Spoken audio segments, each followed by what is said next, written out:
does this budget speak of? First of all, it speaks of the exclusions and the contemptuous nature in which the present government has dealt with the state of Manipur. The number will speak, the measures that is reflected on the budget speaks. We have talked a lot about Prime Ministers not visiting the state. Initially, at the beginning of the crisis in 2023, I was heard that the Prime Ministers did not visit.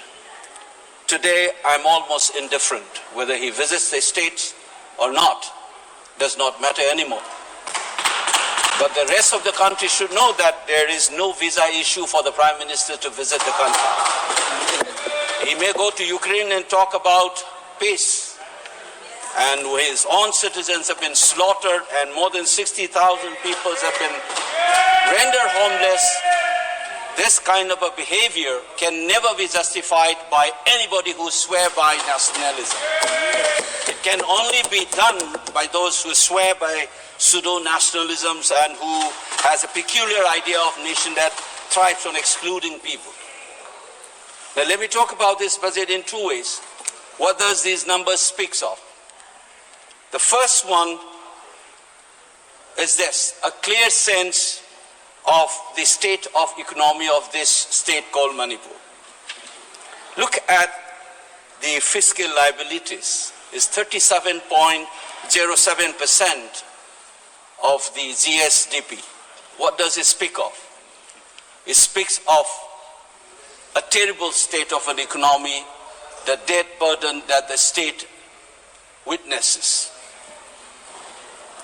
Look at the revenue expenditure, 61%, of which roughly around 45% goes to salaries and pension.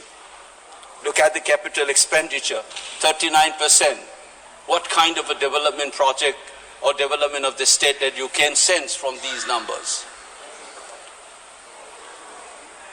Or for that matter, you look at this non-tax revenue component, 1%. I thought that this budget would have schemes to deal with this basic economic anomalies of the state. For instance, trying to look for additional or diversification of the additional sources for the non-tax revenue of the state. No, we don't have that image here.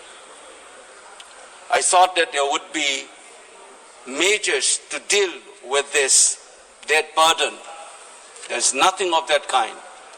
This is a normal aspect of any budget that you expect this budget to reflect, but we don't have.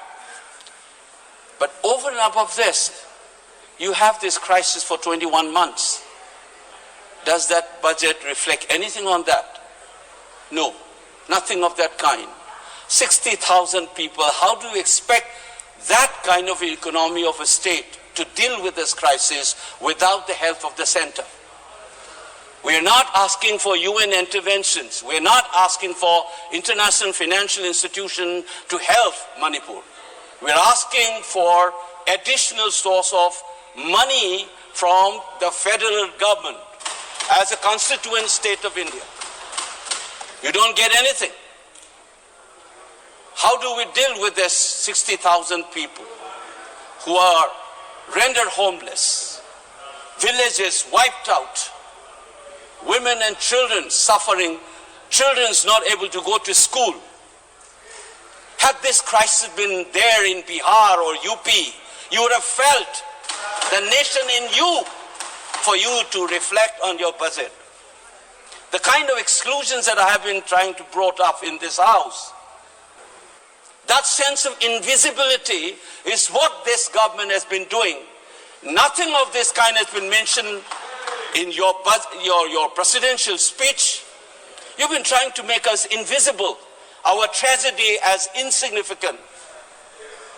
And you expect the people of this state to feel like any other Indians and be proud of being an Indian. People have begun to start asking questions about the relationship between our state and the Union of India. People are remembering the instrument of accession. People are remembering that controversial merger agreement. Why? Because you have allowed the feelings to be groomed like that. And this budget is an addition to that series of action that you have conducted.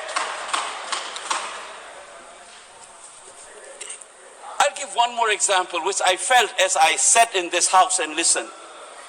I've seen floods in my home state. Even the Raj Bhavan was inundated. Every year it has become a ritual. Did the budget reflect anything on that in the national budget? Does it reflect in this budget as well? Nothing of that kind. 11,500 crore, 11,500 वाला जो दिया गया था आपने बिहार को, क्यों? Because Bihar is more Indian than Manipur. You think that you said that you will try to help the state of Assam and Himachal for the flood. Nothing has been said about Manipur. Ask your governor how the residents of that Raj Bhavan was inundated. Was it a foreign country, or even if it were an ambassador's house, you would have invested? This is a state's governor. Under the Union of India, you don't bother and you expect us to feel normal, being included. And you think it's normal that we as people's representative in this house will continuously throw this kind of insults. This budget is the same story that I have been witnessing. What do we do now? What can I expect from this government? What they will end up doing is, though this is being a budget estimate they are projecting for 25-26, at the end of the day you said, because I know I'm aware this is for on account, and you say 50% has been approved, it's like a ritual, you will finish it off. Manipur even doesn't address. A ritual will be completed in a couple of days. Is this the largest democracy's temple would be indulging itself? I'm ashamed of myself to bring up these issues. It's not a joke.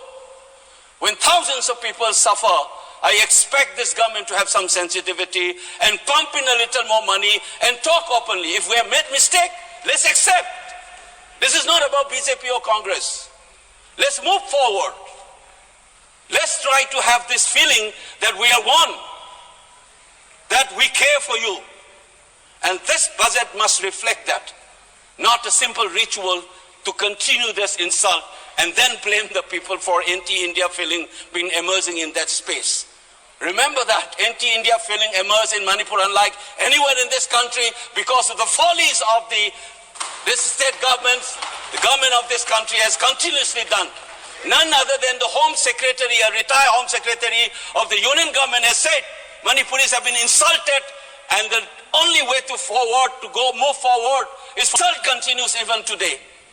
And this budget not taking care of the IDPs, not taking care of the basic needs of that economy, not taking care of the flood that has become a ritual, and you think it's going to be another ritual to pass in this floor of the house, it's very saddening